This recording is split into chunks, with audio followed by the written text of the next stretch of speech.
Под музыку и бурные аплодисменты ученики Симферопольской школы-лицея номер 17 поздравляют ветеранов Великой Отечественной войны в Крымско-Татарском академическом музыкально-драматическом театре, рассказывают стихотворения и дарят цветы. Танцы, песни и поздравления ветеранов радуют любимыми мелодиями военных лет, от которых наворачиваются слезы радости и грусти. Но самое главное – это внимание, забота и драгоценные минуты общения. Ветеран войны 86-летняя Нина Герасименко – свидетель тех страшных дней. Помнит, как в 1942 году немцы бомбили родной город Донецк. На тот момент она была еще ребенком. После победы, закончив школу и институт, стала инженером-строителем. А в 50-е приехала в Крым, построила 250 домов для переселенцев. Мы работали, мне тогда 7 лет было.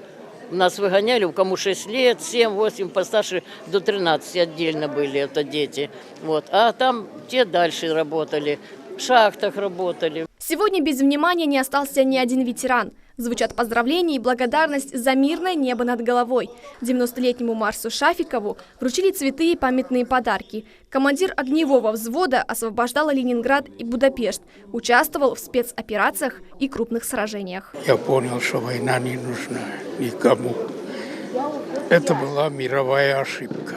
На полях сражений с оружием в руках и ударным трудом в тылу они ковали великую победу. Для сегодняшних артистов честь выступать перед защитниками Родины. Ветеранов становится все меньше, меньше и меньше. Мы каждый, не только что месяц, год, мы каждый день теряем в своих рядах наших дорогих ветеранов. Поэтому мы решили сегодня провести вместе вот это мероприятие. Мы их всегда помним.